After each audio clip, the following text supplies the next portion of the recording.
अज्ञानतिमिरान्धस्य ज्ञानाञ्जनशलाकया चक्षुरुन्मीलितं येन तस्मै श्रीगुरवे नमः।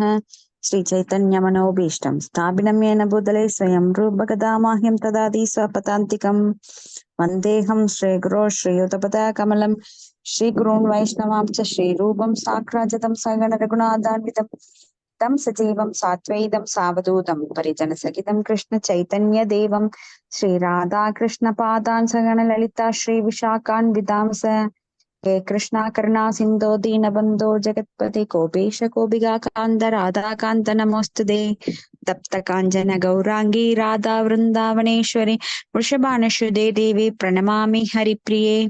वाञ्छाकल्पतरुभ्यश्च कृपा सिन्धुभ्यश्च पतितानां पावनेभ्यो वैष्णवेभ्यो नमो नमः। श्रीकृष्ण चैतन्य प्रभु नित्यानंद श्री अद्वैत गदाधर श्रीवासादि गौरभक्तवृंदा। हरे कृष्ण कृष्ण कृष्ण हरे हरे, हरे राम राम राम हरे हरे। नारायणं नमस्कृत्यं नरं चैव नरोत्तमं देवीं सरस्वतीं व्याचं तदोर्जयमुदीरयेत्।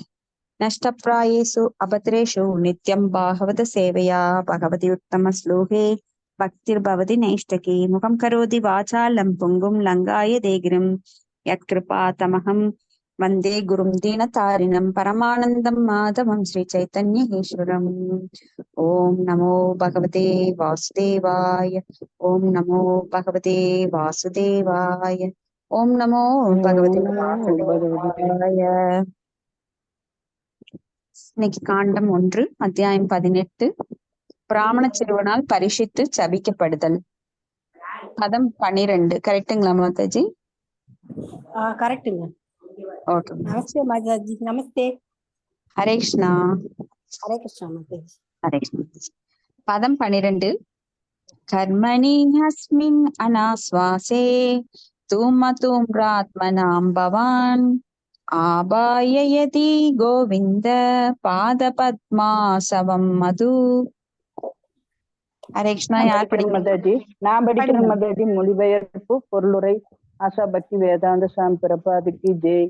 எங்களுடைய மொழிபெயர்ப்பு எங்களுடைய செயல்களில் பல குறைகள் இருப்பதால் அதன் பலனை பற்றிய நிச்சயம் இல்லாமலேயே பல நோக்கு கருமிகளாகிய இந்த யாகத்தீயை இப்பொழுது நாங்கள் ஆரம்பித்திருக்கிறோம். எங்களது உடல்களை புகையால் கருமி அடைந்துள்ளன. ஆனால் தங்கள் விநியோகிக்கும் பரம புருஷராகிய கோவிந்தனுடைய தாமரை பாதங்களின் அமுதத்தினால் உண்மையாகவே நாங்கள் மகிழ்ச்சி அடைகிறோம். ஹரே கிருஷ்ண மாதாஜி.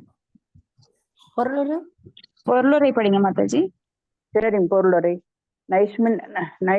நைமிஸ்ரணிய முனிவர்களால் ஆரம்பிக்கப்பட்ட யாகம் பல குறைகளின் காரணத்தால் புகையும் சந்தேகங்களும் நிறைந்ததாக இருந்தது. கலியுகத்தில் இத்தகைய யாகத்தை வெற்றிகரமாக நிறைவேற்றுவதற்கு தேவையான தகுதியுள்ள பிராமணர்களின் பற்றாக்குறை முதல் குறையாகவும் இத்தகைய யாகத்தில் காணப்படும் எந்த ஒரு குறையும் காலத்தையே கெடுத்துவிடும் என்பதுடன் பலனும் நிச்சயமில்லை.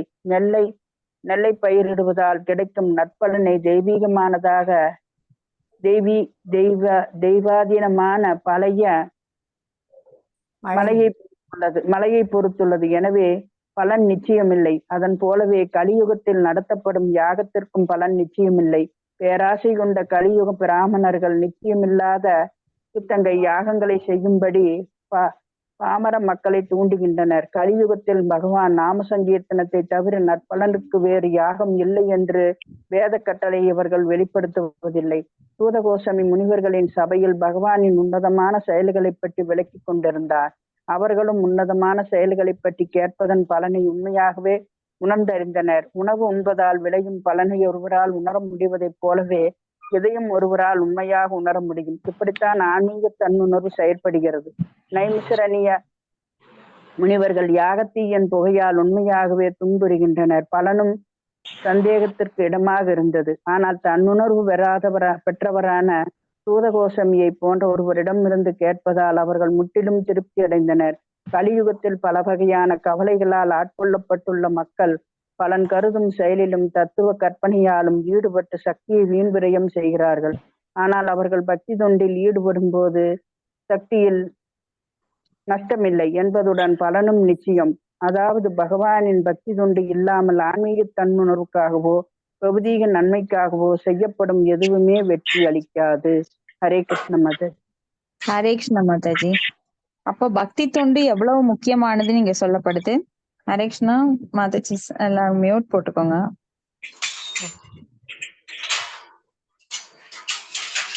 ஹரே கிருஷ்ணா லட்சுமி மாதாஜி, தேங்க்யூ. அப்போ இங்க கலியுகத்துல பக்தி தொண்டு ஒன்று மட்டுமே பலன் தரக்கூடியது. அது வந்து தன்னுணர்வு மற்றும் பௌதீக நன்மை எது வேணும்னாலும் நம்மளுக்கு பக்தி தொண்டு ஒன்றுதான் பலன் கொடுக்கக்கூடியது. இன்னைக்கு செய்கின்ற கண் துடைப்பான யாகங்கள் எல்லாம் நம்மளுக்கு மேற்புறமாக பெரிய ஆடம்பரமாக தோன்றுமோ தவிர அதனால் பலன் கிடையாது. ஏன்னா ஒவ்வொரு யுகத்துக்கும் ஒரு யுக தர்மம் இருக்கின்றது. இந்த கலியுகத்துல எல்லாமே வந்து அமங்கலம். சில பிரபுபாதர் அதை ஓப்பனாவே சொல்றாரு. இந்த கலியுகத்துல எதுவுமே மங்களம் கிடையாது, பகவானுடைய திருநாமம் ஒன்றை தவிர. ஏன்னா பகவான் இந்த கலிகாலே நாம ரூபேன கிருஷ்ண அவதாரே அப்படின்னு சொல்லி பகவான் கிருஷ்ண அவதாரம் வந்து நாம ரூபத்தில் வந்திருக்கிறார். அதனாலதான் நாம சங்கீர்த்தனம் யஸ்ய சர்வ பாப பிரணாச்சனம் பிரணாமோ துக்க சமனஸ் தம் நமாமி ஹரிம்பரம் அப்படின்னு சொல்லி நாம சங்கீர்த்தனம் அது ஒன்றே பலனடிக்க கூடியது. நீங்க என்னதான் 1000 பிராமணர்களை கூப்பிட்டு நீங்க அவங்களுக்கெல்லாம் அன்னதானம் பண்ணி நீங்க யாகங்கள் வளர்த்தினாலும் அந்த யாகங்கள் நம்மளுக்கு பூர்ணமான திருப்தி அளிக்க கூடியதாக கிடையாது. ஏன்னா அது பலன் தராது. இந்த யுகத்துல நிறைய அமங்கலங்கள் தான் இருக்கு, நிறைஞ்சிருக்கு. அந்த யாகங்கள்னால நம்மளுக்கு பலன் தராது. அதனால நாம சங்கீர்த்தனம் எங்க வேணா சில பிரபுபாதர் அவர் இருக்கும்போதே 108 கோயில்களுக்கு மேல உருவாக்கினார், இஸ்கான் கோயில்களை. அப்ப அவர் என்ன செஞ்சாருன்னா பிராமணர்களை கூட்டி யாகத்தீய வளர்த்து அவர் பிரதிஷ்டை பண்ணல. பகவான் கிருஷ்ணரை ஜெகநாதர் பிரதிஷ்டை பண்ணார். எப்படி? நாம சங்கீர்த்தத்தின் மூலமாக. அங்க ஒரு பெரிய நாம சங்கீர்த்தனம் கீர்த்தன் பண்ணுவாங்க, அதுவே ஒரு யாகம். அப்ப யாகம் தவம். தவம் அப்படின்னா இன்னைக்கு தவம் பண்றதுக்கெல்லாம் காட்டுக்கு போக முடியாது. நாம எல்லாரும் நினைச்சுக்கிறாங்க, பொதுமக்கள் என்ன நினைக்கிறாங்கன்னா தவம் அப்படின்னா காட்டுக்கு போய் கையில எல்லாம் முத்திரை வச்சுக்கிட்டு கண்களை மூடியும் மூடாமலும் முதுக நிமிர்த்தி கீழே வந்து மான் தோலோ இல்ல புலித்தோலோ போட்டு அதுல ஆசனம் செஞ்சு அப்போ இந்த கால்கள்ல வந்து ஆசனத்துல உட்கார்ந்து மூச்சை வந்து உள்மூச்சை வெளிமூச்சாகவும் வெளிமூச்சை உள்மூச்சாகவும் கட்டுப்படுத்தி இப்படி எல்லாம் பண்ணணும்னு நினைச்சிட்டு இருக்காங்க. அது கிடையாது. ஆனா அலைப்பாயும் மனதை வைத்துக் கொண்டு தவம் பண்ண முடியாது. அப்ப மனதை எவ்வாறு அடக்குவது அப்படின்னா புலன்களை கட்டுப்படுத்துவதனால. புலன்களில் முக்கியமானது மனசு. ஏன்னா இருக்கிறதுலயே மனசுதான் ரொம்ப அடங்காதது. அப்ப மனசை அடக்குனா போதும், மற்ற புலன்களை நம்மளால அடக்க முடியும். மனதை எவ்வாறு அடக்குவது? புத்தியை கொண்டு. இந்திரியானி பரோபுத்திர். அப்ப இந்திரியங்கள் அப்படின்னா புலன்கள். இந்த புலன்களை எவ்வாறு அடக்குவது? நீங்க மனசுல இருந்துதான் உங்களுக்கு அங்க இன்டெலிஜென்ஸ் புத்திக்கு அனுப்பப்படுது எண்ணங்கள். இதை செய்ய அதை செய்ய, கண்ணு இங்க பாரு. எப்படி சயின்டிபிக்கா டாக்டர் சொல்லுவாங்க, நாம வந்து ஒரு எண்ணத்தை நாம மூளையில பதிவு பண்ணும்போது அந்த மூளையில இருக்கிற நரம்புகள் வந்து அந்த கையை இயக்குது. அதை எடு அப்படின்னு நினைக்கும் போது அந்த கையை இயக்குறது என்ன? அந்த மூளையில இருக்கிற நரம்பு. அந்த எண்ணங்கள் வந்து பாஸ் ஆகுது. அப்ப நம்ம கையை செயல்படுத்துறோம். இந்த புக்கை எடு, அந்த பொருளை எடு, காலை நடக்க சொல்றோம். அந்த மூளையில இருந்துதான் அது அப்படியே பாஸ் ஆகுது, ஒவ்வொரு ஆர்டர்ஸும் அதப்படி அது செயல்படுது. அப்போ மனசுல என்ன நினைக்கிறோமோ அதே செயல் வடிவமாக மாற்றப்படுகின்றது. ஒரு எண்ணத்தை வந்து நாம செயல்படுத்தணும் அப்படின்னா அதை பல தடவை நினைக்கிறோம். நான் பிசினஸ் மேன் ஆகணும், பிசினஸ் மேன் ஆகணும், பிசினஸ் மேன் ஆகணும், அப்படியே மனசுக்கு சொல்லிட்டே இருக்கிறோம். அந்த மனசு வந்து அதன்படி செயல்படுது. ஒரு saree எடுக்கணும் பெண்களுக்கு நினைச்சாங்க அப்படின்னா அதை வந்து கண்டிப்பா எடுத்துருவாங்க. ஏன்னா அதை வந்து பல தடவை நினைக்கிறாங்க. அந்த பொருள் மேலேயே அவங்க தவமா இருக்கிறாங்க. இதுதான் தவம். ஆனா நாம என்ன சொல்றோம், அந்த தவத்தை வந்து பகவான் மேல டைவர்ட் பண்ணணும். இப்ப பகவானுடைய புலன்களை, அவரது திவ்யமான புலன்களை சிந்திக்கணும். அவரது பாதங்கள், பொற்பாதங்கள், அவரது கைகள், அவரது முகம் எவ்வளவு அழகானது. அவர் மைப்பேலி வச்சுக்கிட்டு மஞ்சள் நிற ஆடை உடுத்திக்கிட்டு நீளமான கைகள், முழங்கால் வரை நீண்ட கைகளுடன் அகன்ற மார்புடன் அந்த பட்டு வஸ்திரத்துல அழகான அணிகலன்கள், வாடாத வைஜெயந்தி மாலை, ஸ்ரீவத்சகுரி, கௌஸ்துப மாலை, இதையெல்லாம் அணிஞ்சுக்கிட்டு அவர் அழகான கிரீடத்தை அணிஞ்சுக்கிட்டு சுருள் முடிகளோட நாமம் தரிச்சுக்கிட்டு, அந்த நாமம் எப்படிப்பட்டது அப்படின்னா பக்தர்களோட பாதத்துளியில் இருந்து அவர் எடுத்து பூசிக்கிட்ட அந்த நாமம், அவரது கமண்டலங்கள், அவரது குண்டலங்கள், காதுல மகர மீன் பொறித்த குண்டலங்கள், மகர குண்டலங்கள், அவர் நாசியான எடுப்பான மூக்கு, தாமரை இதழ் போன்ற கண்கள், தாமரை இதழ் போன்ற அவரது உதடுகள், முத்து போல பற்கள், அவர் நிலவு போன்ற முகம், ஒரு கண் சூரியனாகவும் ஒரு கண் சந்திரனாகவும் நீண்ட கழுத்துடன், அந்த கழுத்துல ஆபரணங்கள், அதுல வந்து தங்கம், வைரம், வைடூரியம், ரத்தினம், பவளம் அப்படின்னு பல்வேறு கற்கள் பதிக்கப்பட்டு அந்த நகைகள்ல இருந்து வீசுகின்ற அந்த ஒளி, அவர் தேஜஸ்ல இருந்து வர்ற ஒளி. அப்ப அழகுக்கே அழகூட்ட முடியுமா அப்படின்னா பகவானே பேரழகு வாய்ந்தவர், அவருக்கு அழகூட்ட முடியுமான்னு முடியாது. அப்ப இந்த நகைகள் எல்லாம் என்ன பண்ணுது அப்படின்னா அவருக்கு அணிவிக்கப்பட்டதால் அழகு மேலும் மெருகு பெறுகின்றது. நாமெல்லாம் நகை போட்டோம்னா அந்த நகையினால நாம் அழகாவோம். ஆனா பகவானுக்கு நகை போட்டா பகவானோட அழகுனால அந்த நகைகள் அழகாகுதான். அழகான ஒன்றுக்கு அது போய் பணிவிடை செய்யும் போது அதுவும் தூய்மையாயி அழகாகின்றதாமா. ஏன்னா அதெல்லாம் வந்து வெறும் நகைகள் அப்படின்னா வெறும் ஜடம் கிடையாது. அங்க பக்தர்களே அந்த நிலைக்கு வந்திருக்காங்க.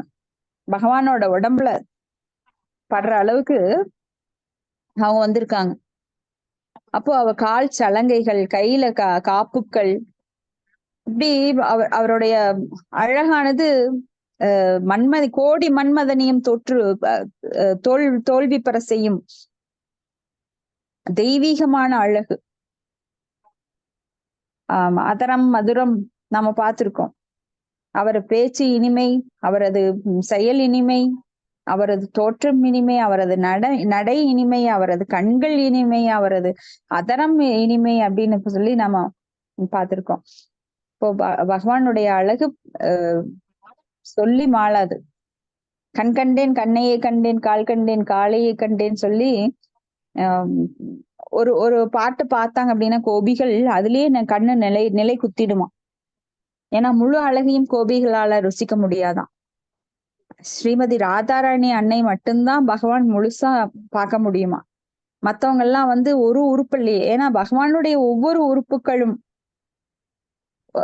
எல்லா வேலைகளையும் செய்யக்கூடியது. நம்மளுக்கு காலுனா கால் நடக்கத்தான் பயன்படும், கையினா எடுக்கத்தான் பயன்படும், கண்ணுனா பார்க்கத்தான் பயன்படும், காதுனா கேட்கத்தான் பயன்படும். ஆனா பகவானுடைய உறுப்புகள் ஒவ்வொன்றும் திவ்யமானவை. எல்லா உறுப்புகளும் எல்லா வேலையும் செய்யும். அப்படி பகவானை பற்றி எப்பொழுதும் நாம் பேசிக்கொண்டும் கேட்டுக்கொண்டும் சததம் கீர்த்த எந்தோமாம். அப்போ எப்பொழுதும் பேசிக்கொண்டும் கேட்டுக்கொண்டும் பாடிக்கொண்டும் இருக்கின்ற அந்த பக்தர்கள் அதுலயே நிலை பெற்றிருப்பார்களாம். அவங்களுக்கு வேற எந்த டேஸ்டும் பிடிக்காது. அப்போ இங்க வந்து பிரணாம் மாதாஜி. ஹரே கிருஷ்ணா. மியூட் போடாம பேசிட்டனோ, தப்பு பண்ணிட்டனோ? இல்ல இல்ல இல்ல இல்ல, சரி, ஓகே, ஒண்ணு இல்ல, கண்டினியூ பண்ணுங்க. ஓகே புக் மட்டும் நான் கொண்டு வரல. ஓகே மாதாஜி, நீ கேட்டுக்கோங்க. சரி, ஓகே, தேங்க்யூ. ஹரே கிருஷ்ணா. ஹரே கிருஷ்ணா. சூத கோஸ்வாமியின் முன்னிலையில் சபையில் பகவானின் உன்னதமான செயல்களை பற்றி அவர் சொல்லிட்டு இருக்கார். அப்ப இங்க நைமிச்சாரண்ய முனிவர்கள் அதை கேட்டுட்டு இருக்காங்க. அப்போ அவங்களுக்கு வந்து யாகம் நடத்துறாங்க. ஒரு பக்கம் இதை கேக்குறாங்க, முதல்ல யாகம் நடத்துறாங்க. அப்ப அந்த யாகத்தினால வர புகையும் சந்தேகங்கள் நிறைந்ததாக இருந்ததாமா அவங்களுக்கு. ஏன்னா அவங்களுக்கு பகவானை பற்றி கேட்கறதுலதான் திருப்தி இருக்கு, அந்த யாகத்தினால திருப்தி இல்லை. அப்பவே சூத கோஸ்வாமிகிட்ட கேட்கிறப்பவே அவங்களுக்கு திருப்தி கிடையாது. அப்ப பாருங்க, யாகத்தினால் அவங்களுக்கு திருப்தி கிடையாது, ஆனா பகவானை பற்றி கேட்கறதுல அவங்க ரொம்பவே அந்த செல்ஃப் ரியலைசேஷன் உணர்வது அவங்களுக்கு கிடைக்குது. எப்படி ஒருத்தன் உணவு உண்டால் அவருக்கு வந்து அந்த பசி அடங்கி ஒரு திருப்தி உண்டாகும். அது போல இந்த ஆத்மாவானது பகவானை பற்றி கேட்பதற்காக ஆர்வமாக இருக்கின்றது. ஒவ்வொருத்தர் சொல்லுவாங்க எனக்கு ஆத்ம திருப்தியா இருக்குங்க அப்படின்னு. எப்போ ஆத்மாக்கு திருப்தி கிடைக்கும்?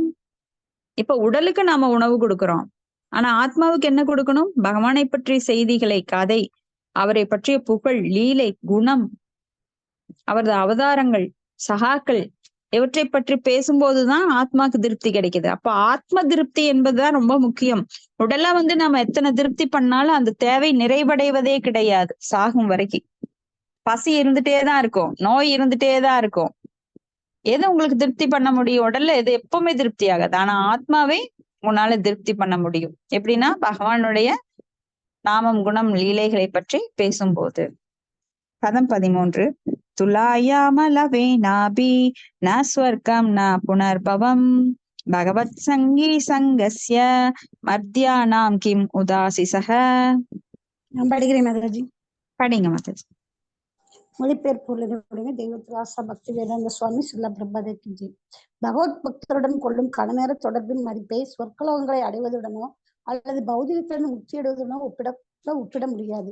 எனவே இதை இறக்கப்போகும் மக்களுக்குரியதான பௌதிக செழுமை என்னும் உலகாத தன்மை நன்மைகளை பற்றி சொல்ல என்ன இருக்கிறது? பொருளுரை. சில ஒத்த கருத்துக்கள் இருக்கும்போது ஒன்றை மற்றொன்றுடன் ஒப்பிடுதல் சாத்தியமாகும்.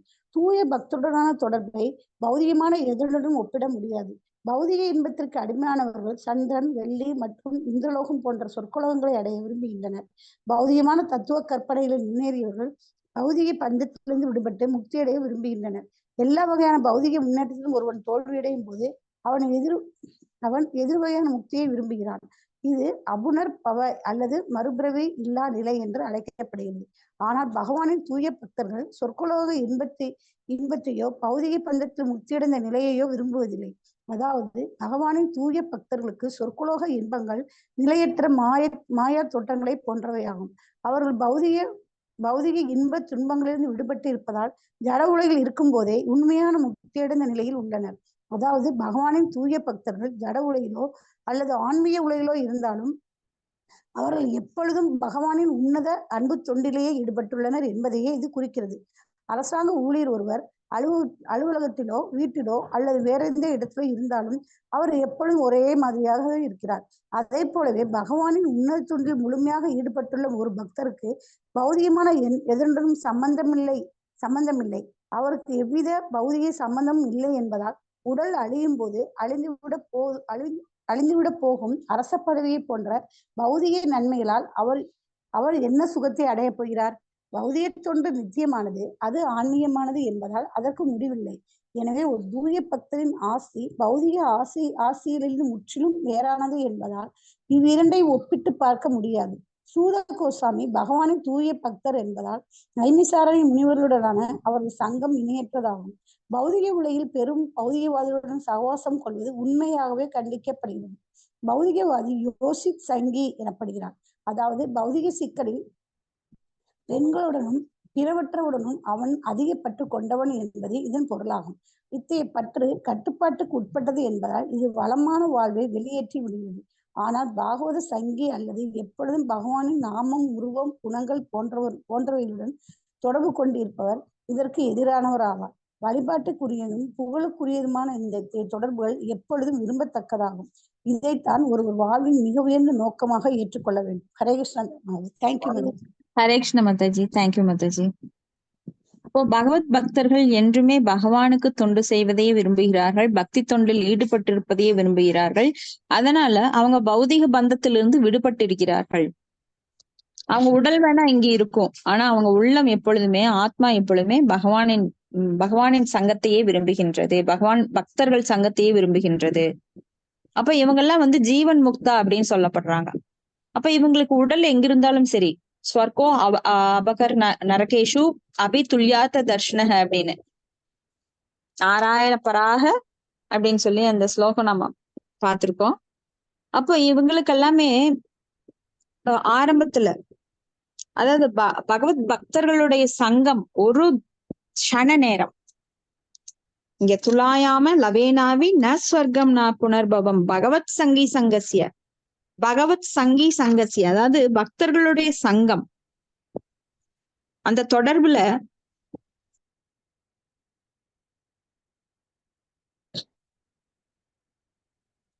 சங்கசிய மத்தியானாம் கி முதாசிதக. அப்ப தூய பக்தர்களோட சங்கம் லவ மாத்திர சங்கம். லவ மாத்திரம் அப்படின்னா ஒரு க்ஷண நேரம் ஒரு தூய பக்தர்களோட சங்கம் கிடைத்தாலும் போரும், அவங்களுக்கு பெரும் நன்மை உண்டாகும். இப்ப நாமெல்லாம் யாராவது இஸ்கான்ல குருமார்கள் வர்றாங்க அப்படின்னு சொன்னா உடனே நாம நிறைய பேரை அழைச்சிட்டு போவோம். வாங்க, தயவு செஞ்சு அவங்களோட பார்வைப்பட்டா போறோம், உங்களுக்கு நல்லது நடக்கும். நல்லது நடக்கும் அப்படின்னா அவங்க மேபி பௌதிகமா நினைச்சுக்குவாங்க, நிறைய சொத்து சேரும், நம்ம கவலையெல்லாம் தீரும், வீட்டுல கஷ்டம் இருக்காது, நம்மளுக்கு இருக்கிற பண கஷ்டம் மன கஷ்டம் எல்லாம் போயிடும் அப்படின்னு. அந்த மாதிரி கிடையாது. பெரும் நன்மை அப்படின்னா பௌதிகமானதெல்லாம் பெரும் நன்மையே கிடையாது. அப்போ ஆன்மீகமா நமக்கு கிடைக்கிற ஒரு சிறு நன்மையும் கூட சொல்பம் அப்பியச தர்மசே திராயதோ மகதோபய. திராயதோ அப்படின்னா பெரும் நன்மையை அளிக்கக்கூடியது. ஏன்னா நம்மளுடைய பாவங்களை அகற்றக்கூடியவர் யாருன்னா பகவான் கிருஷ்ணர் மட்டும்தான். பகவான் கிருஷ்ணருடைய பிரதிநிதிகளான அந்த குரு நம்மளுக்கு கிடைக்கும் போது அந்த பாவங்கள் எல்லாம் அவர் அகற்றி விடுகின்றார், நாம் அவரை சரணடையும் போது முழுசா. அப்போ நாம இங்க பாகவதர்கள் சங்கம் எடுத்துக்கணுங்கிறது ரொம்ப ரொம்ப முக்கியமானது. ஏன்னா அவங்க விட்டு இருந்து வர்ற அந்த அவர்கள் மேல் பட்ட அந்த ஸ்பரிச காற்று நம்ம மேல பட்டதுனாலே போதும், நம்மளுக்கு தூய்மை அடைய உதவும். நம்மளோட பல கோடி பாவங்கள் எல்லாம் கரைஞ்சு அவங்க கருணை பார்வையினாலேயே நமக்கு அந்த ஆன்மீக ஒளி கிடைக்கும். ஏன்னா அதுக்காகத்தான் பல கோடி ஜென்மம் எடுத்து இப்பவும் நாம இந்த மனித பிறவில படாத கஷ்டப்பட்டுட்டு இருக்கிறோம். அப்ப இந்த கஷ்டங்கள் எல்லாம் போக்குவது எப்படி அப்படின்னா நிரந்தர தீர்வு பக்தி ஒன்று மட்டுமே. வேற எந்த வழியில போனாலும் உங்களுக்கு அதுக்கு தீர்வு கிடைக்காது. அடுத்தது பதம் 14. போனாம திருப்தியேத் ரஷவித் கதாயாம் மகத்தமை காந்த பாராயணஸ்ய நாந்தம் குணானாம் அகுண்ய ஜக்முர் யோகேஸ்வராயே பவபாத்ம முக்கியம்.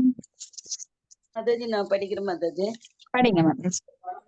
பதம் 14. கோ நாமா திரவ்யேத ரசவித்தா கதாயாம் மகத்தாமா காந்த பாராயணஸ்ய நாந்தம் குணானாம் அகுணதா ஜக்முர் யோகேஸ்வராயா பவபாத்ம முக்கியகா. பக்தி வேதாந்த சுவாமி செயல்பட்டு மொழிபெயர்ப்பு பிளஸ் பொருளரை.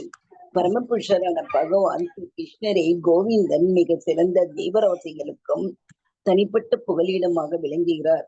அவர் திவ்யமான இயற்கை குணங்களை சிவபெருமானையும் பிரம்மதேவரின் கொண்ட யோக சக்திகளின் தலைவர்களாலும் கூட அளவிட முடியாது. அமுதத்தை ரசத்தை சுவைப்பதில் கைதேர்ந்த ஒருவரால் அவரை பற்றி செய்திகளை கேட்டு எப்பொழுதாவது முழுமையாக திருப்தி அடைய முடியுமா? பொருளுரை. சிவபெருமானும் பிரம்மதேவரும் தேவர்களின் இரு தலைவர்கள் ஆவார்கள். இவர்கள் பூர்ணமான யோக சக்திகளை கொண்டுள்ளனர். உதாரணமாக சிவபெருமான் கடலளவு விஷத்தை குறைத்தார். அதில் ஒரு துளி கூட சாதாரண ஒரு ஜீவனை கொல்ல போதுமானதாகும். அதை போலவே சிவன் உட்பட பல தேவர்கள் பிரம்மாவால் படைக்க முடிந்தது. எனவே அவர்கள் பிரபஞ்ச தலைவர்கள் அல்லது ஈஸ்வர்கள் என்று கருதப்படுகின்றனர். ஆயினும் அவர்கள் பரம ஈஸ்வர்கள் அல்ல. பரம ஈஸ்வரர் கோவிந்தன் அல்லது பகவான் ஸ்ரீ கிருஷ்ணர் ஆவார். இவரே அனைத்திற்கும் மேலானவர். இவரது திவ்யமான குணங்களை சக்தி வாய்ந்த ஈஸ்வர்களான சிவன் மற்றும் பிரம்மனை போன்றவர்களால் கூட அளவிட முடியாது. எனவே இத்தகைய மிக சிறந்த ஜீவராசிகளுக்கும் தனிப்பட்ட புகலிடமாக பகவான் ஸ்ரீ கிருஷ்ணர் விளங்குகிறார். பிரம்ம ஜீவராசிகளில் ஒருவராக கருதப்பட்ட போதிலும் நாம் அனைவரும் அவரே மிக சிறந்தவர் ஆவார்.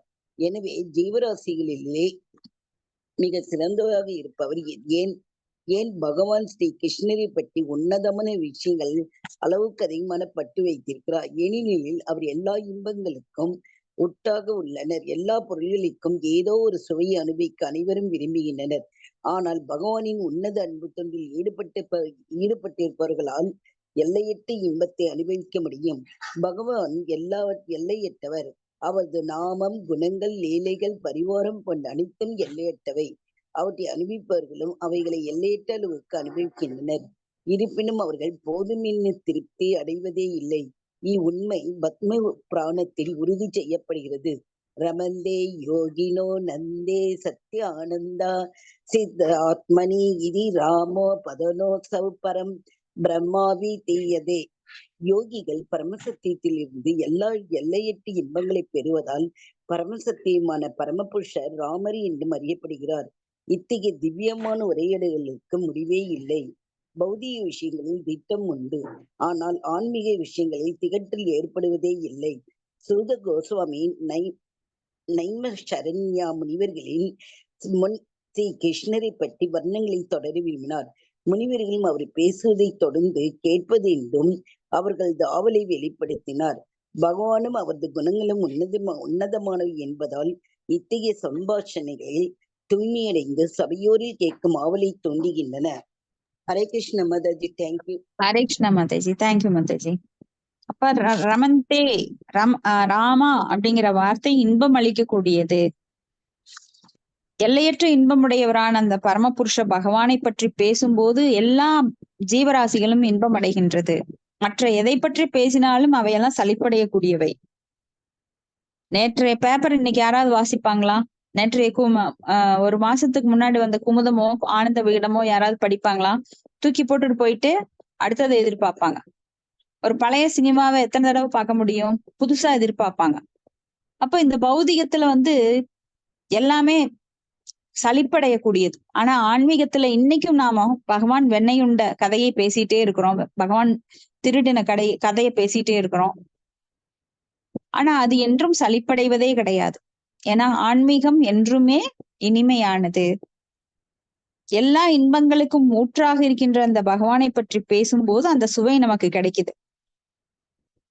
ஆனா பௌதிகத்தில் இருக்கிற எல்லாமே அழியக்கூடியவை, மங்கக்கூடியவை, நிரந்தரமற்றவை. அதனால அதை கிடைச்சாலோ அதை அனுபவிச்சாலோ இல்ல பேசினாலோ நம்மளுக்கு அதுல இன்பம் கிடைக்கிறது இல்ல, நிரந்தரமான இன்பம் கிடைக்கிறது இல்ல. சிற்றின்பம் அது மாயை, அது மறைந்து போகக்கூடியது. அப்போ பகவான் கிருஷ்ணர் ஏன் மிகவும் இன்பம் அளிக்கக்கூடியவர்? ஆகர்ஷணேதி கிருஷ்ணா, வசீகரிக்கக்கூடியவர். பிரம்மா, சிவன் போன்றவர்களால கூட இதை புரிஞ்சுக்க முடியல. பகவான் கிருஷ்ணருக்கே தெரியாது, தன்னுடைய எல்லையற்ற சக்திகள் அவருக்கே தெரியாது. அப்போ ஒரு சமயம் பகவான் கிருஷ்ணர் தன்னுடைய காலை எடுத்து வாயில வச்சு சுவைச்சு பாக்குறாரு. ஞானிகள், யோகிகள், பக்தர்கள் எல்லாருமே என்னோட பாதத்தில் அவ்வளவு இனிமை இருக்குதுன்னு சொல்றாங்க. என்னோட பாதத்துல என்னதான் இனிமை இருக்கு அப்படின்னு சொல்லி அவர் சுவைச்சு பாக்குறாரு. அப்போ ஒரு முனிவர் சொல்றாரு, அத நீங்க சுவைச்சு பார்த்தா தெரியாது, பக்தர்களுக்குத்தான் தெரியும் அப்படின்னு. அதனாலதான் அவ பக்த அவதாரமா வர்றாரு. சைத்தன்ய மகாபிரபு நான் பக்தனா இருந்து அந்த பக்தியை ராதாராணி, ஸ்ரீமதி ராதாராணி எப்படி அனுபவிச்சாங்களோ அது போல நானும் அனுபவிச்சு அந்த இன்பத்தை நானும் அடைகிறேன் அப்படின்னு சொல்லி பக்த அவதாரமா வந்தார் ஸ்ரீ சைத்தன்ய மகாபிரபு, சன்ன அவதாரமாக. அப்ப அந்த பக்தியை ருசிக்கிறதுக்காகவே அவதாரம் எடுத்து வர்றார். ஆனா அது இன்னொரு விதத்துல இந்த கலியுக மக்களை காப்பதற்காக இந்த நாம சங்கீர்த்தனத்தை எல்லாருக்கும் கொடுக்கறதுக்காக வர்றார். அப்புறம் அவருடைய நோக்கம் மறைமுகமாகவும் நேரடியாகவும் அது நிறைவேறுது. அடுத்தது பதம் 15. இதுக்கு முன்னாடி ஸ்லோகத்துல நாம பார்த்தோம், க்ஷண நேரம் தொடர்பு, பக்தர்களுடைய க்ஷண நேர தொடர்பு எவ்வளவு புனிதமானது அப்படிங்கறதுக்கு யாராவது ஒரு 2 எடுத்துக்காட்டு சொல்ல முடியுமா?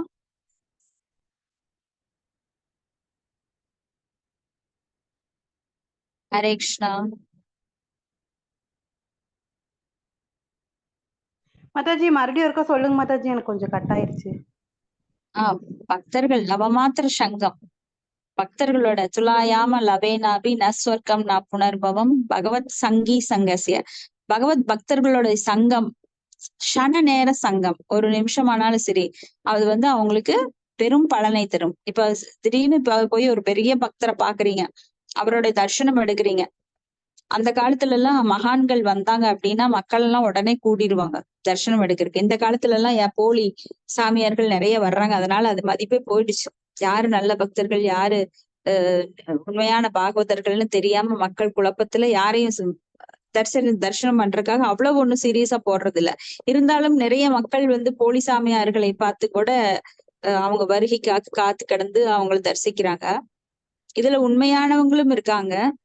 பஷில பிரபுபாதர், நம்மளுடைய குருமார்கள் எல்லாமே ஒரு பாரம்பரிய வழியில, குரு சீடர் பரம்பரை வழியில வர்றவங்க.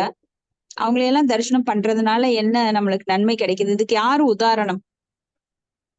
மிர்காரி சொல்லலாமா மாதாஜி? நாரதர் மிர்காரி. எஸ் மாதாஜி.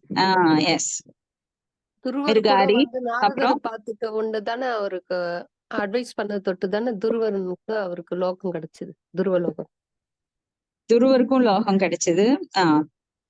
எஸ், மிருகாரி ஒரு நல்ல ஒரு பக்தரானார். இன்னும் மாதாஜி? மாதாஜி ஜடபரதர் மாதாஜி. ஜடபரதர் எப்படி நீங்க சொல்ல முடியும்? பக்திக்கு சொல்ற மாதாஜி. இல்ல, யார சந்திச்சதுனால, ஒரு தூய பக்தர் சந்திச்ச உடனே அவங்க அந்த மாதிரி புனித நிலையை அடைஞ்சாங்க. வால்மீகி கூட சொல்லணுமா மாதாஜி? அவர்தான் மாதாஜி மிருகாரியா இருந்து வால்மீகியானார். 2 பேரும் ஒண்ணுதானே? Okay okay. ஆமா மாதாஜி.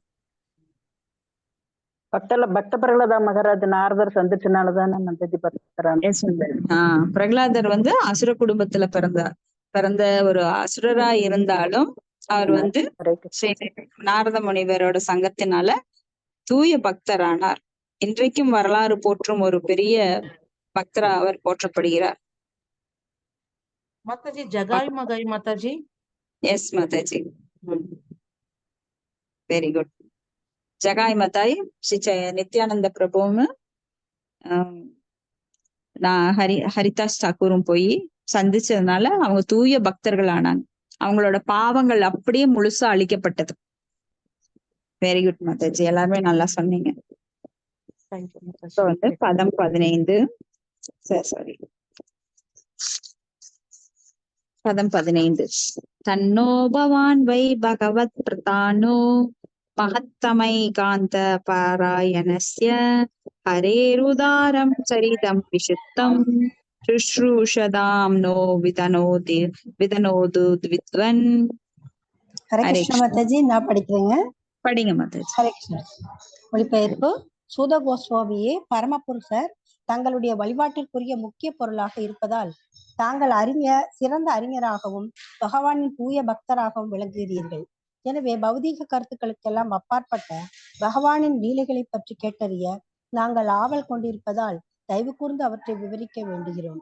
பொருளுரை. பகவானின் உன்னதமான செயல்களை பற்றி பேசுபவர் பரமபுருஷராகிய ஸ்ரீ கிருஷ்ணரை மட்டும் வழிபடுபவராக இருக்க வேண்டும். சபயோகம் அதை கேட்பதில் ஆர்வம் கொண்டிருக்க வேண்டும். இதனால் பகவானை பற்றிய உரையாடலை தொடங்குவதற்குரிய உகந்த சூழ்நிலை ஏற்படும்.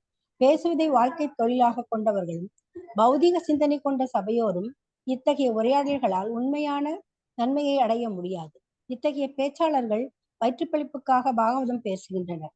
இதை கேட்கும் சபையோரும் மதம், செல்வம், புலன் நுகர்வு அல்லது முக்தி போன்ற சில பௌதீக நன்மைகளை பெறுவதை நோக்கமாக கொண்டுள்ளனர். இத்தகைய பாகவத பிரசங்கம் பௌதீக குணங்களின் களத்தில் இருந்து தூய்மையடைந்ததாக இருக்காது. ஆனால் நைமிசாரியன முனிவர்களுக்கும் ஸ்ரீ சூத கோஸ்வாமிக்கும் இடையில் நிகழ்ந்த உரையாடல் உன்னத நிலையில் இருப்பதாகும். இதில் பௌதீக நன்மையை பெறும் நோக்கம் இருக்கவில்லை. இத்தகைய சம்பாஷணையால் பேச்சாளர் மற்றும் சபையோர் ஆகிய இருவருமே எல்லையற்ற உன்னத ஆனந்தத்தை அனுபவிக்கின்றனர். எனவே பல ஆயிரக்கணக்கான ஆண்டுகளுக்கு அவர்களால் பாகவத சம்பாஷணையை தொடர முடியும். இன்று பாகவத சொற்பொழிவுகள், பாகவத சப்தாகங்கள் 7 நாட்கள் மட்டுமே நடைபெறுகின்றன. அது முடிந்தவுடனேயே பேச்சாளரும் சபையோரும் வழக்கம் போல் பௌதிக செயல்களில் ஈடுபடுகின்றனர். இவர்களால் இப்படி செய்ய முடிகிறது. ஏனெனில் மேலே குறிப்பிட்டபடி பேச்சாளர் பகவானை முக்கியமாக கொள்ளாதவராகவும் கேட்பவர்கள் உண்மையாக கேட்டறிவதில் ஆர்வமற்றவர்களாகவும் இருப்பதே இதற்கு காரணம். ஹரே கிருஷ்ண மாதாஜி. ஹரே கிருஷ்ண மாதாஜி. தேங்க்யூ மாதாஜி. அப்ப பாகவத சப்தாகங்கள் இங்க வந்து கேரளா சைடெல்லாம் அதிகமா நீங்க பார்த்திருப்பீங்க. 7 நாட்கள் நடக்கும். அந்த 7 நாட்கள் எதுக்காக நடக்குது அப்படின்னா, அவங்க நிறைய பௌதிகமான விருப்பங்களை நிறைவேற்றுவதற்காக அந்த பாகவதத்தை வீட்டுல உட்காந்து படிப்பாங்க. அந்த 7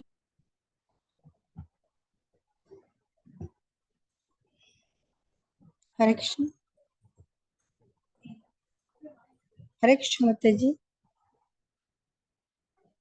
ஹரே கிருஷ்ணா हरे மாதாஜி. कृष्ण கேட்கல.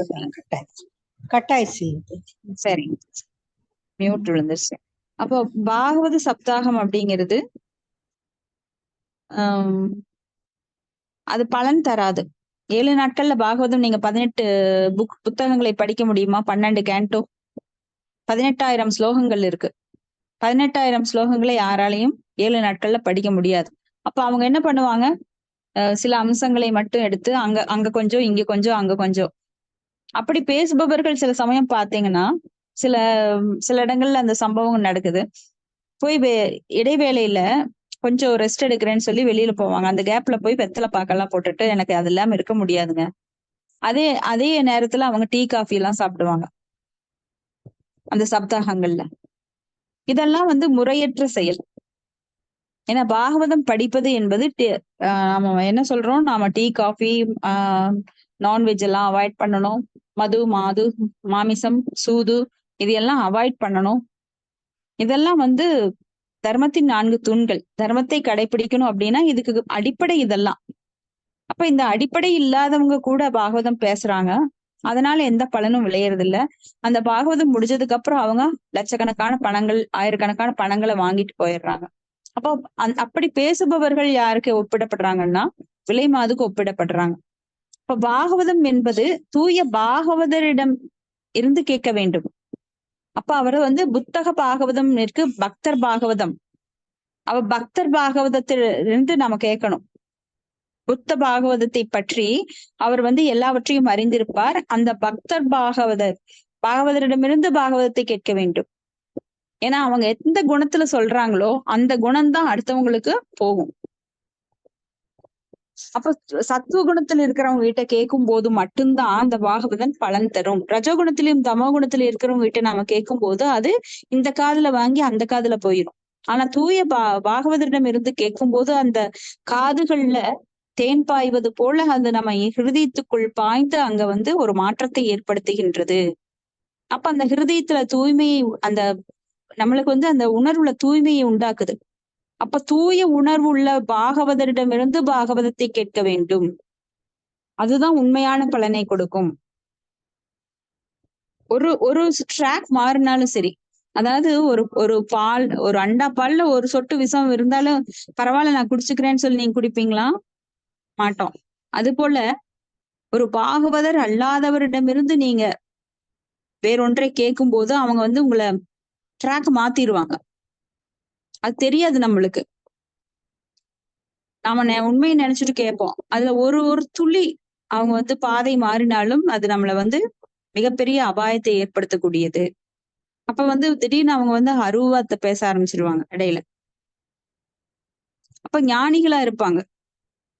அதாவது நிறைய விஷயங்கள் தெரிஞ்சிருக்கும், ஆனா அவங்க உணர்வெல்லாம் வந்து அதுல இருக்காது. பகவானை பற்றிய உணர்வா இருக்காது.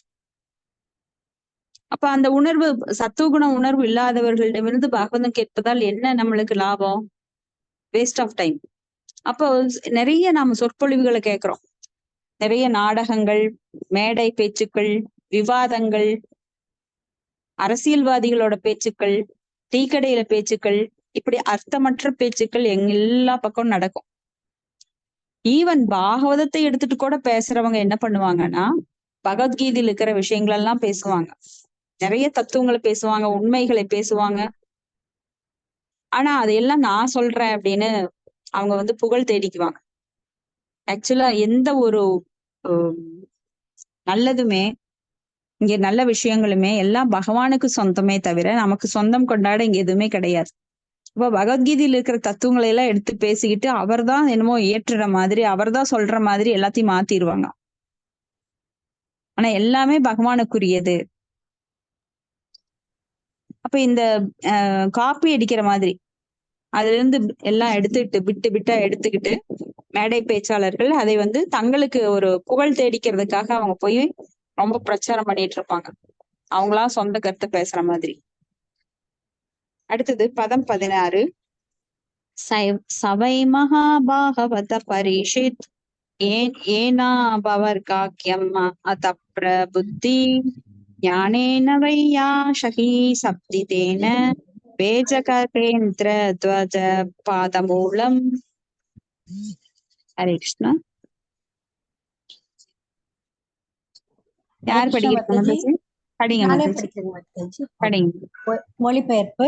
சூத கோஸ்வாமி வியாசபுத்திரரால் ஸ்ரீல சுகதேவர் பகவானை பற்றி பேசப்பட்ட எந்த விஷயத்தையும் கேட்டு பரீட்சித்து மகாராஜனின் முக்தியில் நிலை பெற்று பறவை ராஜனான கருடனின் புகலிடமான பகவானின் தாமரை பாதங்களை அவர் அடைந்தாரோ அவ்விஷயங்களை பற்றி தயவு செய்து விளக்கி கூறுங்கள். பொருளுரை. முக்தியை நாடும் மாணவர்களுக்கிடையில் சிறு கருத்து வேறுபாடுகள் உள்ளன. இத்தகைய உன்னதமான மாணவர்கள் அருவவாதிகள் என்றும் பாகவத் பக்தர்கள் என்றும் அறியப்படுகின்றனர். பகவத் பக்தர் பகவானின் உன்னதமான உருவத்தை வழிபடுகிறார். ஆனால் அருவவாதியோ பகவானின் உடலிலிருந்து வெளிப்படும் பிரகாசமான பிரபஜோதியை தியானிக்கிறார். ஸ்ரீல சுகதேவரின் ஞானோபதேசத்தை கேட்டதால் பரீட்சித்து மகாரான் பகவானின் தாமரை பாதங்களை அடைந்தார் என்று இப்பதம் கூறுகிறது. துவக்கத்தில் சுகதேவ கோசாமியும் கூட ஓர் அருவவாதியாகத்தான் இருந்தார். இதை பாகவத்தில் அவரே ஒப்புக்கொண்டுள்ளார். ஆனால் பிறகு பகவானின் உன்னத லீலைகளால் கவரப்பட்ட அவர் ஒரு பக்தராக மாறினார். பூர்ண ஞானம் கொண்ட இத்தகைய பக்தர்கள் மகாபாகவதர்கள் அல்லது உத்தம பக்தர்கள் என்று அழைக்கப்படுகின்றனர். பிராகிருதர், மத்தியமர் மற்றும் மகாபாகவதர் என்ற மூவகை பக்தர்கள் உள்ளனர். ஒன்று பிராகிருதர், அதம பக்தர், பகவானையும் அவரது பக்தர்களையும் பற்றிய திட்டமான அறிவை பெற்றிராத கோயில் வழிபாடு செய்யும் பக்தராவார். மத்தியமர், மத்திய பக்தர், இவர் பகவானையும் அவரது பக்தர்களையும் ஆரம்ப சாதகர்களையும் மற்றும் பக்தரற்றவர்களையும் நன்கு அறிந்திருப்பவராவார். மகாபாகவதர் உத்தம பக்தர். ஆனால் இத்தகைய பக்தர் அனைத்தையும் பகவானுடன் சம்பந்தப்பட்டிருப்பதையும் அனைவரது சம்பந்தத்திலும் பகவான் இருப்பதையும் காண்கிறார். எனவே உத்தம புருஷர் குறிப்பாக பக்தருக்கும் பக்தரற்றவருக்கும் இடையில் வேறுபாட்டை காண்பதில்லை. பரீட்சித்து மகாராஜன் உத்தம பக்தரான சுகதேவ கோஸ்வாமியால் தீட்சை அளிக்க பெற்றவர் என்பதால் அவரும் ஒரு உத்தம பக்தராகவே விளங்குகின்றார். அவர் கலிபுருஷனிடம் கூட சமமான அன்பு கொண்டிருந்தார். பிறரிடம் அவர் கொண்ட அன்பை பற்றி சொல்ல தேவையில்லை. எனவே ஓர் அரூபவதியாக இருந்த பக்தராக மாறிய பல உதாரணங்கள் உலக சரித்திரத்தில் காணப்படுகின்றன. ஆனால் பக்தர் ஒருவர் அருவவாதியாக மாறிய சரித்திரம் இல்லை. எனவே உன்னதமான படிக்கட்டுகளில் ஒரு அருவவாதியை விட ஒரு பக்தர் உயர்ந்த படியில் இருக்கிறார் என்பதை இவ்வுண்மை நிரூபிக்கிறது. அருவமான படியில் சிக்கிக்கொண்ட ஒருவர் உண்மை நிலையை உணர்வதை விட துன்பத்தை அதிகமாக உணர்கிறார் என்று பகவத்கீதை 12.5 குறிப்பிடுகிறது. எனவே சுகதேவ கோஸ்வாமியால் பரீட்சித்து மகாராஜனுக்கு புகட்டப்பட்ட அறிவு பகவத் தொண்டை பெற அவருக்கு உறுதுணையாக இருந்தது. இந்நிலையில் உள்ள பூர்ணத்துவம் அபவர்க்கம் அல்லது முக்தியின் பூர்ணத்துவ நிலை எனப்படுகிறது. முக்தியை பற்றிய அசாதாரண அறிவு பௌதிகமானதாகும். பௌதீக பந்தத்திலிருந்து அடையப்படும் உண்மையான விடுதலை முக்தி எனப்படுகிறது. ஆனால் பகவானின் திவ்யமான தொண்டை பெறுவது முக்தியின் பூர்ணத்துவ நிலை எனப்படுகிறது.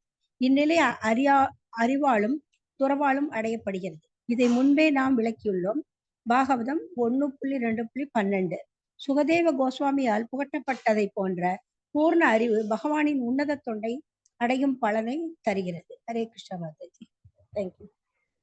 ஹரே கிருஷ்ண மாதாஜி. தேங்க்யூ மாதாஜி. இப்ப இங்க வந்து 3 விதமான பக்தர்கள் இருக்காங்க. ஒண்ணு ஆரம்ப நிலை பக்தர், இன்னொன்று நடுத்தர பக்தர், இன்னொன்னு வந்து உத்தம பக்தர். அப்ப கனிஷ்ட பக்தர்னு சொல்லலாம். கனிஷ்ட பக்தர் வந்து ஆரம்ப நிலை. அப்ப கனிஷ்ட அதிகாரி அப்படிங்கிறவங்க சும்மா கோயிலுக்கு போவாங்க. அவங்களுக்கு வந்து தத்துவம் எல்லாம் தெரியாது. ரொம்ப ஆழமான பகவான் மேல அன்பெல்லாம் கிடையாது. அவங்களுடைய தேவைக்காக போவாங்க. அப்ப பகவத்கீதையிலே நாம 4 விதமான பக்தர்கள் பார்த்திருக்கோம். யாருங்க? ஆர்த்தோ, ஜிக்ஞாசு, அர்த்தார்த்தி, ஞானீச்சு பரத். செல்வத்தை வேண்டுவோர், கேள்வியுடையவர், கேள்வியுடையவர் நோயுற்றவங்க. ஹரே கிருஷ்ணா. நோயற்றவங்கன்னு ஒருத்தர் இல்ல மாதாஜி.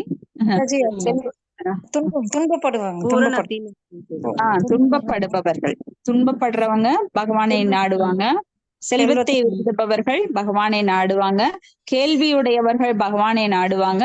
ஞானத்தை வேண்டுபவர்கள், ஞானத்தை நாடுபவர்கள் பகவானை நாடுவாங்க. அப்ப இந்த 4 விதமானவர்களும் பக்தர்கள் தான், ஆனா தூய பக்தர்கள் கிடையாது. அப்போ இவங்க எல்லாம் வந்து ஆரம்ப நிலை அப்படின்னு சொல்லலாம், கனிஷ்ட அதிகாரிகள்னு சொல்லலாம். அப்ப நடுத்தர பக்தர்கள் இருக்காங்க. இவங்களுக்கு வந்து கொஞ்சம் அந்த பிலாசபி, அந்த தத்துவங்கள் எல்லாம் தெரிஞ்சிருக்கும்.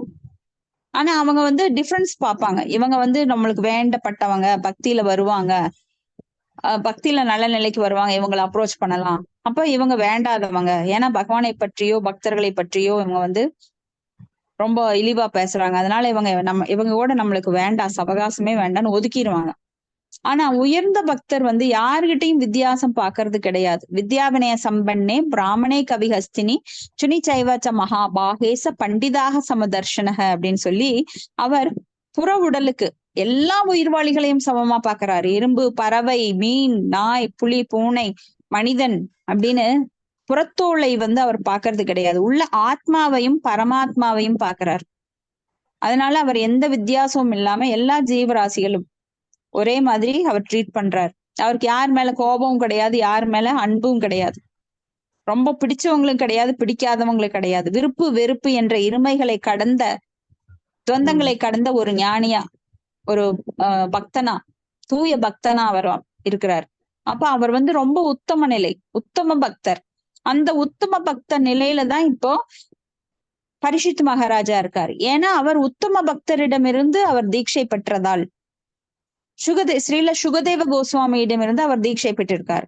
அப்ப சுகதேவ கோஸ்வாமி ஒரு சமயத்துல அருவவாதியா இருந்திருக்கார், ஞானியா இருந்திருக்கார். அவர் பிறக்கும் போதே வந்து அவரு எந்த ஒரு ட்ரெஸ்ஸும் போட்டுக்கல. அவர் வந்து 16 வயது இளைஞனாக பிறந்தார். பிறந்த உடனே காட்டை நோக்கி போக ஆரம்பிச்சிட்டார். அவர் திரிகால ஞானியா இருந்தார்.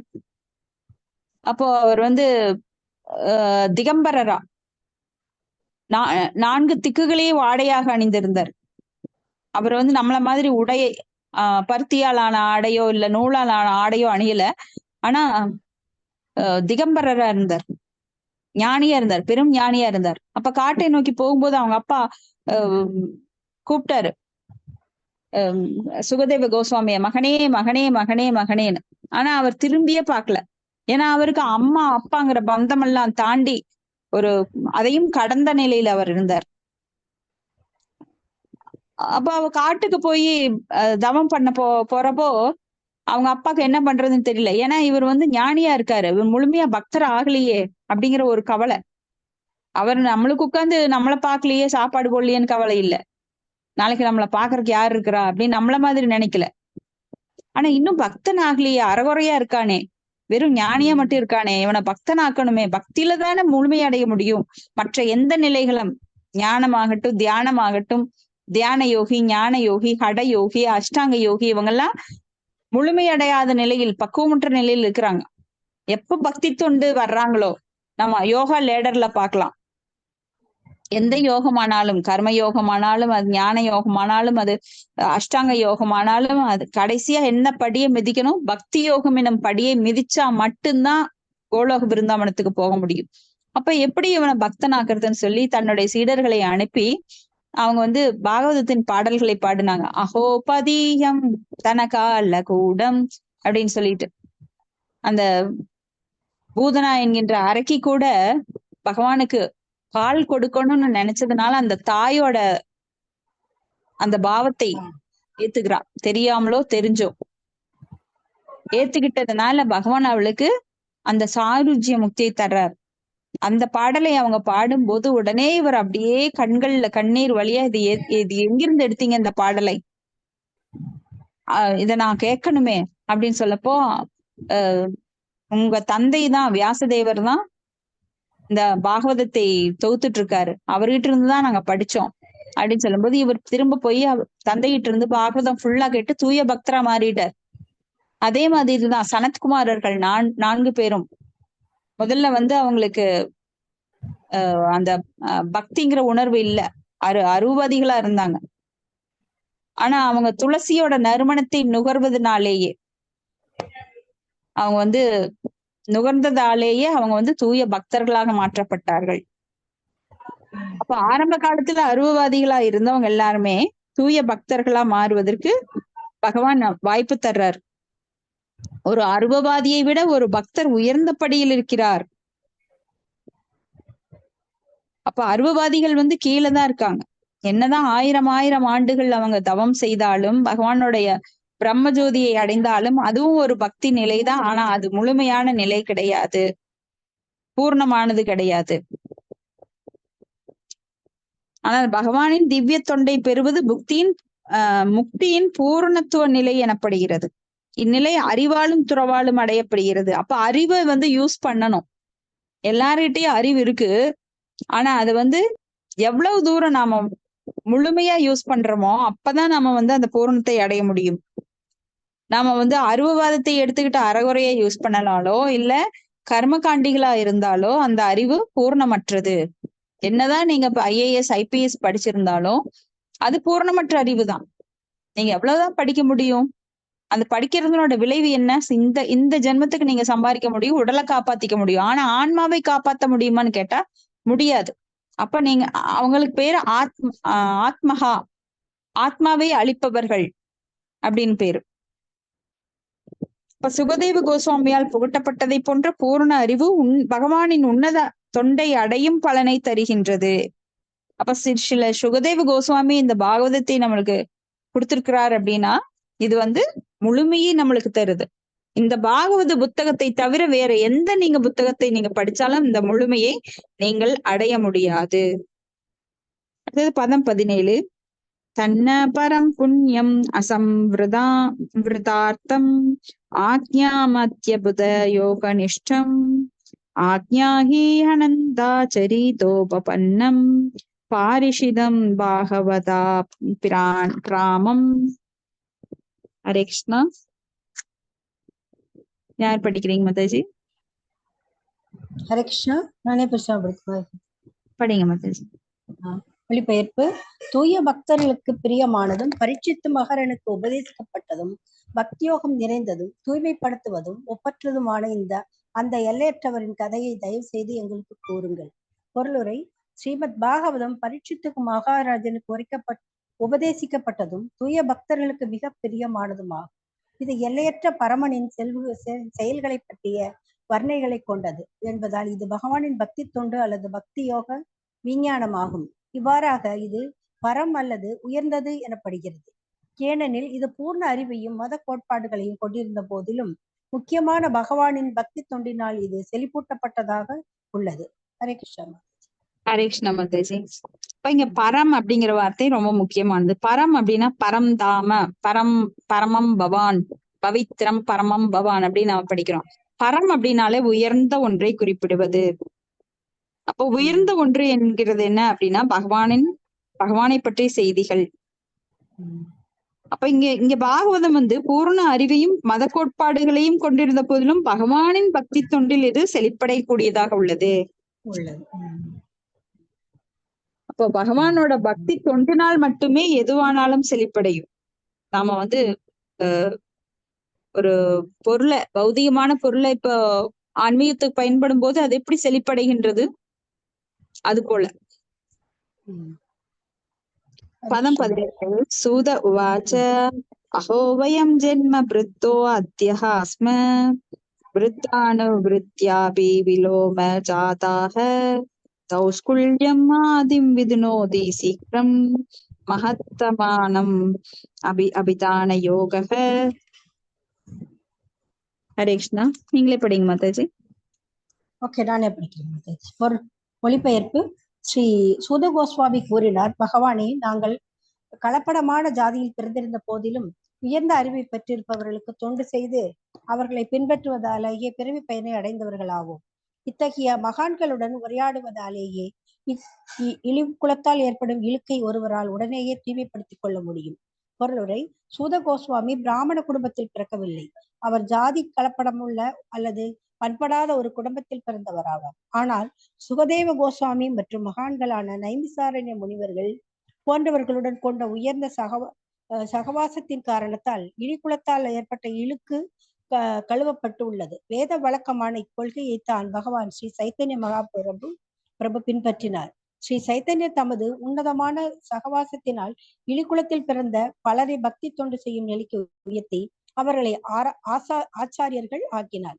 பிறப்பால் ஒருவர் பிராமணராகவோ அல்லது சூத்திரராகவோ குடும்பஸ்தராகவோ அல்லது துறவியாகவோ இருந்தாலும் கிருஷ்ண விஞ்ஞானத்தில் அவர் தேர்ச்சியுடையவராக இருந்தால் அவரை ஓர் ஆச்சாரியராக அல்லது குருவாக ஏற்றுக்கொள்ளலாம். சூத கோஸ்வாமி சுகதேவரையும் வியாசரையும் போன்ற சிறந்த முனிவர்களிடமிருந்து கிருஷ்ண விஞ்ஞானத்தை கற்றார். அவரது உயர்ந்த தகுதியை கண்ட நைமிசாரண்ய முனிவர்களும் கூட ஸ்ரீமத் பாகவத்தின் உருவில் கிருஷ்ண விஞ்ஞானத்தை அவரிடமிருந்து கேட்க விரும்பினர். உன்னதமான கிருஷ்ண விஞ்ஞானத்தை அதிகாரிகளிடமிருந்து கற்றறிய வேண்டும். பிறகு அதை பிரச்சாரம் செய்யும் பொழுது ஒருவர் அதிக தகுதியுடையவர் ஆகிறார். எனவே சூத கோஸ்வாமி இவ்விரு அனுகூலங்களையும் இருந்ததால் இழிப்பிறப்பின் தகுதியின்மையில் இருந்தும் அதனால் உண்டாகும் மன கஷ்டத்திலிருந்தும் முற்றிலும் விடுபட்டிருந்தார். சூத கோஸ்வாமி இழிக்குலத்தில் பிறந்தவர் என்ற போதிலும் அவருக்கு சீல கோஸ்வாமி உபதேசிக்க மறுக்கவில்லை. நைமிசாரண்ய முனிவர்களும் ஸ்ரீமத் பாகவத்தை அவரிடமிருந்து கேட்க தயங்கவில்லை என்பதையே இப்பதம் நிரூபிக்கிறது. அதாவது ஆயிரக்கணக்கான ஆண்டுகளுக்கு முன் கிருஷ்ண விஞ்ஞானத்தை பயில்வதற்கோ பிரச்சாரம் செய்வதற்கோ இழிப்பிறப்பு காரணமாக இருக்கவில்லை. இந்து சமூகத்தில் உள்ள பெயரளவேயான ஜாதி முறைகள் ஏறக்குறைய 100 ஆண்டுகளுக்குள்ளாகத்தான் உயர் பிரிவினருக்கிடையில் தகுதியின்மை அதிகரித்த போது கண்டிப்பு பிரபலமடைந்து திரு ஸ்ரீல ஹரிதாஸ் தாக்கூரர் தமது விருப்பப்படி ஒரு முகமதிய குடும்பத்தில் தோன்றியிருந்த போதிலும் மூலவேத பின்பாட்டை மறுபடியும் உபயோகிப்பதற்கு கொண்டு வரும் வகையில் ஸ்ரீ சைத்தன்ய மகாபிரபு அவரை நாமாச்சாரியரின் நிலைக்கு அதாவது பகவானின் புனித நாமத்தின் பெருமைகளை பரப்பும் அதிகாரியின் நிலைக்கு உயர்த்தினார். இதுவே பகவானின் தூய பக்தர்களுக்குள்ள சக்தியாகும். கங்கை நீர் புனிதமானது என்று ஏற்றுக்கொள்ளப்படுகிறது. அதில் நீராடுவதால் ஒருவர் தூய்மையடைகிறார். ஆனால் பகவானின் சிறந்த பக்தர்களை காண்பதாலேயே இழிப்பிறப்பாளர்கள் தூய்மையடைகின்றனர் என்றால் அவர்களுடைய சகவாசத்தினால் அடையக்கூடிய நன்மையை பற்றி சொல்ல தேவையில்லை. தகுதியுள்ள பிரச்சாரகர்களை உலகம் முழுவதிலும் அனுப்பி கெட்டுப்போயுள்ள உலக சூழ்நிலையை பகவான் ஸ்ரீ சைத்தன்ய மகாபிரபு சீர்படுத்த விரும்பினார். இப்பணியை ஏற்று மிகச்சிறந்த மனிதாபிமான செயல்களை மேற்றுவது இந்தியர்களின் முக்கிய கடமையாகும். இன்று உடல் நோயை விட மனநோய் தீவிரம் அடைந்துள்ளது. எனவே உலகம் முழுவதிலும் தாமதமின்றி ஸ்ரீமத் பாகவத பிரச்சாரத்தை மேற்கொள்வதற்கு இதுதான் தகுந்த நேரம். மகத்மானாம் அபிதான என்பது சிறந்த பக்தர்களின் வாக்கியங்களை கொண்ட அகராதியையும் குறிக்கும். தூய பக்தர்களின் வார்த்தைகளையும் பகவானின் வார்த்தைகளையும் கொண்ட இத்தகைய ஒரு அகராதி வேதங்களிலும் குறிப்பாக ஸ்ரீமத் பாகவத்திலும் உள்ளன. ஹரே கிருஷ்ண மாதாஜி, தேங்க்யூ. ஹரே கிருஷ்ண மாதாஜி, தேங்க்யூ மாதாஜி. அப்ப இங்க வந்து சூத கோஸ்வாமி ரொம்ப ஒரு லோ கிளாஸ்ல, அவங்க அப்பா வேற ஒரு கம்யூனிட்டி, அம்மா வேற கம்யூனிட்டி, அவங்களுக்கு பிறந்தவங்க தான் சூத கோஸ்வாமி. அப்ப இங்க வந்து கலியுகத்துல பிறக்கிறவங்க எல்லாருமே பிராமணர்கள் என பிறப்பால் அவங்க வந்து பிறப்பால் பிராமணர்களாக இருந்தாலும் யாரும் பிராமணரோட குணத்துல இருக்கிறது கிடையாது. அப்ப இங்க எல்லாமே கண்டாமினேஷன், எல்லாமே கலப்படங்கள் நிறைந்ததா இருக்குது. ஏன்னா குணங்கள் அடிப்படையில இங்க யாருமே பிராமணர்கள் கிடையாது, சத்திரியர்கள் கிடையாது, எல்லாருமே இங்க சூத்திரர்களா இருக்காங்க. கலியுகத்துல சூத்திரர்களாகவே பிறக்கிறார்கள். 10 விதமான தூய்மைப்படுத்தும் சடங்குகள் நடக்கணும், ஆனா எதுவுமே இங்க நடக்கிறது கிடையாது. அப்ப யாகங்கள் நடத்தி அவங்களெல்லாம் தூய்மைப்படுத்திக்கிறது கிடையாது. இன்னைக்கு எல்லாமே வந்து களவு சூத்திர சம்பவ அப்படின்னு சொல்லிட்டு எல்லாருமே சூத்திரர்களா பிறக்கிறாங்க, சூத்திர குணத்திலேயே வாழ்றாங்க. சிலர் மட்டுமே அந்த குணங்களை மேம்படுத்தி பிராமணத்தன்மைக்கு உயர்கிறார்கள். அந்த பிராமணத்தன்மைக்கு உயர்பவர்களை சில பிரபுபாதர் பிராமண தீட்சை கொடுத்து பிராமணர்கள் ஆக்கியிருக்கிறார். அப்ப அந்த காலத்திலேயே 1000 ஆண்டுகளுக்கு முன்னாடியே அங்க வந்து சூத கோஸ்வாமிக்கு சுகதேவ கோஸ்வாமி பாகவதத்தை உரைத்திருக்கிறார் அப்படின்னா அவர் ஒரு பிராமணரா ஏற்றுக்கொண்டிருக்கிறார் அப்படின்னு அர்த்தம். ஆனா இந்த காலத்துல பாத்தீங்கன்னா நாங்கதான் பிராமணர்கள், நாங்கதான், எங்களுக்கு மட்டும்தான் உரிமை இருக்கு, நாங்க மட்டும்தான் பாகவதம் படிக்கணும், நாங்க தான் மந்திரங்கள் சொல்லணும், சூத்திரர்கள் எல்லாம் சொல்லக்கூடாதுன்னு இன்னைக்கு கொடி தூக்கிட்டே போராடுறாங்க. ஆனா உண்மையில யார் பிராமணர்கள் அப்படின்னா தங்களது கடமைகளை, பிராமண கடமைகளை செய்பவர்கள், உணர்வை சத்துவகுணத்துல உயர்த்தினவங்க மட்டுமே பிராமணர்கள். அது இல்லாம வெளிப்புற தோற்றத்தாலோ, நீங்க பூநூல் கட்டிக்கிறதுனாலோ இல்ல பஞ்சகச்சம் கட்டிக்கிறதுனாலயோ பிராமணர்கள் பிறப்பால நான் பிராமண குடும்பத்துல பிறந்ததுனால நான் பிராமணன் ஆயிட்டேன் அப்படின்னு யாரும் இங்க சொல்லிக்க முடியாது. அது போலி. அப்ப இங்க யாரு பிராமணர்கள் ஆகலாம்? சூத்திரராக இருக்கிற ஒருத்தர் கூட பிராமணர் ஆகலாம். அவரது குணத்தால், அவரது உணர்வை மாற்றும் போது, உயர்ந்த உணர்வுடையவராக இருந்தால். அப்ப அந்த சத் சங்கத்தை எடுத்துக்கொண்டு தூய பக்தர்களோட லவமாத்திர சங்கம், ஒரு க்ஷண நேர சங்கமானது அவர்களை தூய்மைப்படுத்தக்கூடியது. அப்படி தூய்மைப்படுத்தி அவங்க மேல்நிலையை அடைந்து அவங்க அந்த பிராமணர்களுக்குரிய தன்மை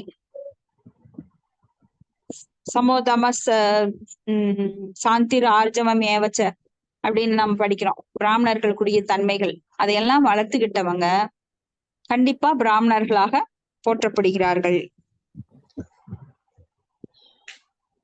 அப்ப இங்க உடல் நோயை விட மனநோய் தீவிரமா இருக்கு. அப்ப இந்த பாகவதத்தை பிரச்சாரம் செய்யறதுதான் அதுக்குரிய ஒரே தீர்வு.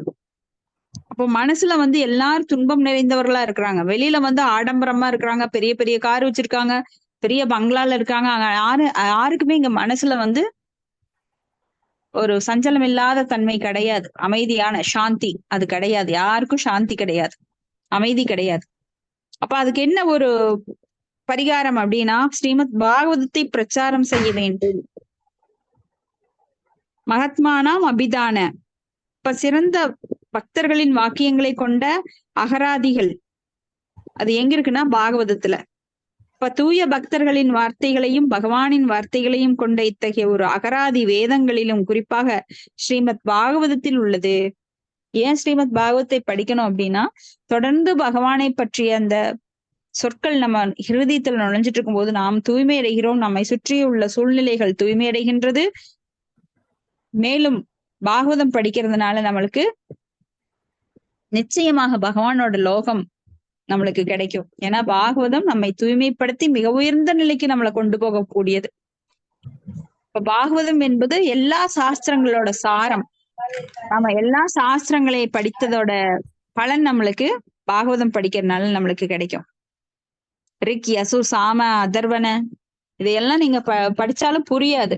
ஆனா அதனோட தொகுப்பு, அதனுடைய எப்படி ஃபில்டர் பண்ணி நம்மளுக்கு இவ்வளவுதான் உனக்கு படிக்க முடியும்னு சொல்லி கொடுப்பாங்களோ அந்த அளவுக்கு ரிக், யசுர், சாம, வேத, அதர்வன அந்த வேதங்கள்ல இருந்து ஃபில்டர் பண்ணி நம்மளுக்கு மொத்தமா பாகவதமா தொகுத்து கொடுத்திருக்காரு ஸ்ரீல வியாசதேவர்.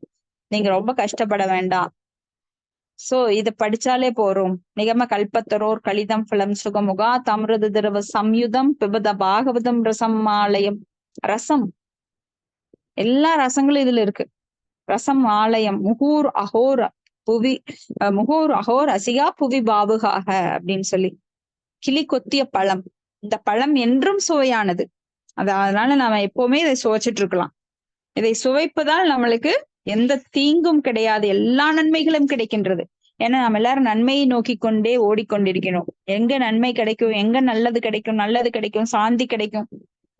அப்போ ஒரே டேப்லெட், நீங்க ஒவ்வொன்றுக்கும் ஒவ்வொரு டேப்லெட் போட வேண்டாம். கால் வலிக்கு ஒண்ணு, பிபிக்கு ஒண்ணு, ஹார்ட்டுக்கு ஒண்ணு, கிட்னிக்கு ஒண்ணுன்னு ஒவ்வொரு டேப்லெட்டா போட்டுட்டு இருக்க வேண்டாம். இந்த ஒரே டேப்லெட் முழுங்கறதுக்கு ரொம்ப ஈஸி, சுலபமா கொடுத்துருக்காங்க. நீ எல்லாம் கடிச்சு சாப்பிட்டாலே பரவாயில்ல. உங்ககிட்ட நோய் இருக்கு, பௌதிக நோய் இருக்கு, அதை தீக்கிறதுக்கு ஒரே டேப்லெட் கொடுத்துருக்காங்க.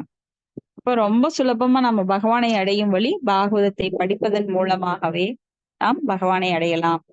ஹரே கிருஷ்ணா. உங்களுக்கு ஏதாவது கருத்துக்கள், சந்தேகம் இருந்தா நம்ம டிஸ்கஸ் பண்ணலாம்.